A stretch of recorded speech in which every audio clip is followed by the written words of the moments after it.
Shalom Bapak Ibu sekalian, jumpa lagi dalam GKK Menyapa.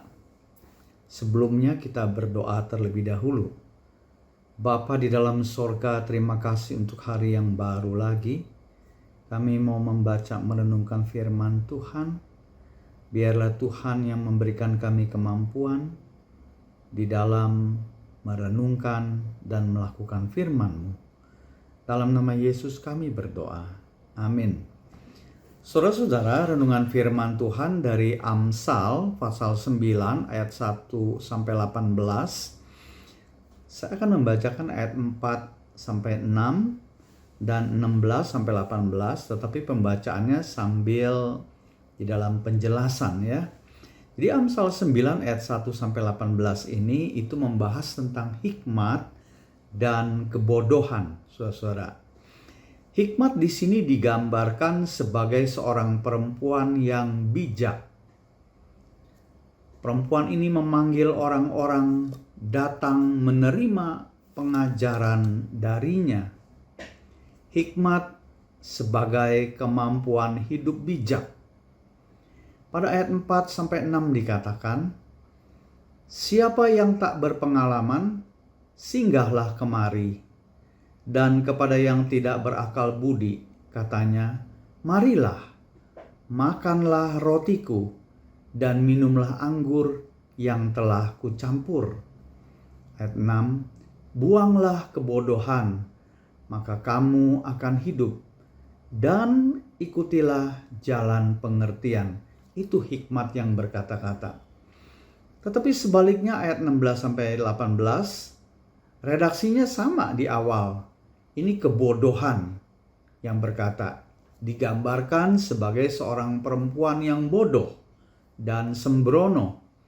Kebodohan sebagai ketidakmampuan hidup bijak. Ayat 16 sampai 18 dikatakan, "Siapa yang tak berpengalaman, singgahlah kemari. Dan kepada orang yang tidak berakal budi, katanya, air curian manis, dan roti yang dimakan dengan sembunyi-sembunyi lezat rasanya.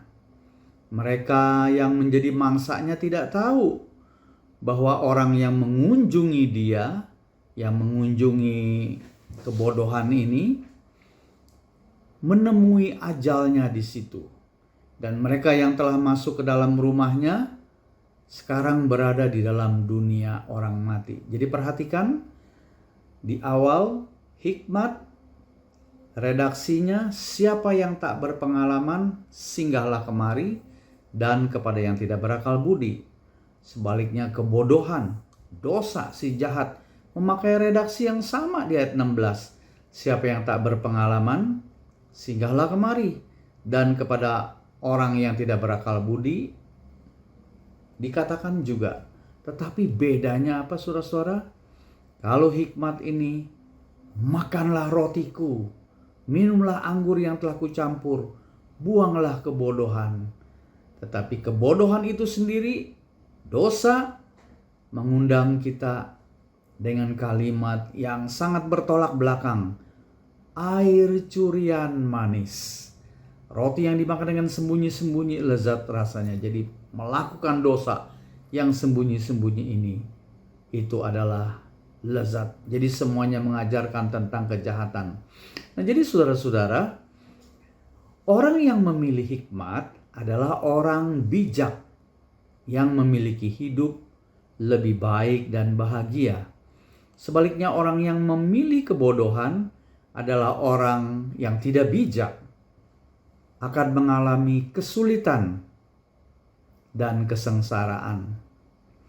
Jadi Amsal 9 ayat 1 sampai 18 ini mengajarkan kita betapa pentingnya memilih hikmat dan hidup dengan bijak serta menolak kebodohan dan kesembronoan. Kita semua yang percaya kepada Kristus Yesus adalah orang-orang yang hidup di dalam hikmat, saudara-saudara. Ayat 10 mengatakan, permulaan hikmat adalah takut akan Tuhan, dan mengenal yang Maha Kudus adalah pengertian.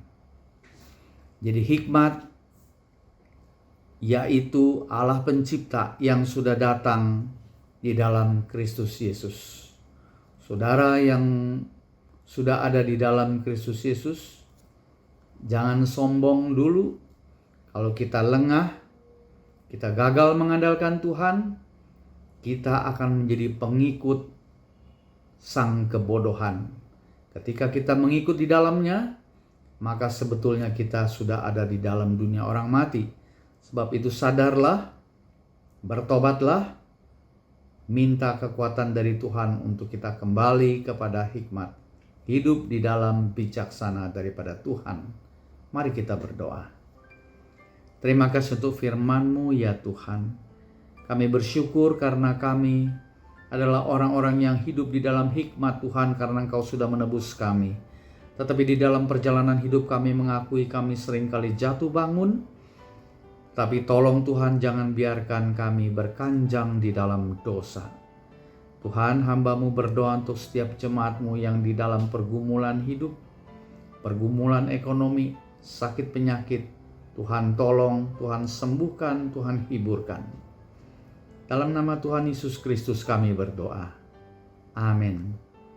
Tuhan Yesus memberkati.